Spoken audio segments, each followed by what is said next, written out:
নমস্কাৰ বন্ধুবান্ধৱীসকল, মোৰ এটা নতুন ভিডিঅ'লৈ আপোনালোকক পুনৰবাৰ স্বাগতম জনাইছোঁ। ৰংচালত সম্প্ৰচাৰিত হৈ থকা অদম্য যাত্ৰা ধাৰাবাহিকখনৰ প্ৰম বৰ্তমান মুকলি হৈছে। আপোনালোকে যদি অদম্য যাত্ৰা ধাৰাবাহিকখন ভাল পায় তেনেহ'লে ভিডিঅ'টোত এটা লাইক কৰি আমাৰ চেনেলটো ছাবস্ক্ৰাইব কৰি ল'ব। এনেকুৱা ধৰণৰ আপডেটসমূহ পাই থাকিবলৈ অদম্য যাত্ৰা ধাৰাবাহিকখনৰ আজিৰ খণ্ডত দেখিবলৈ পাব বন্তিৰ দেউতাক আজি বন্তিৰ ওচৰলৈ আহিব আৰু বন্তিৰ ওচৰলৈ আহি তই দুবৰীৰ লগত পঢ়া শুনা কৰাৰ পৰা তই মানুহটো অলপ সলনি হৈছে বুলি বন্তিৰ আগত ক'ব।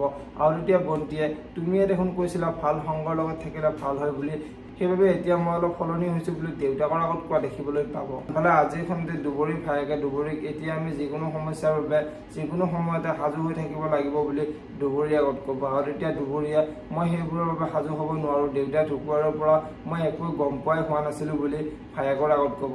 এতিয়া বাৰু ভায়েকে দুবৰীক কি ক'ব দেখিবলৈ পাব অদম্য যাত্ৰা ধাৰাবাহিকখনৰ আজিৰ খণ্ডটিত।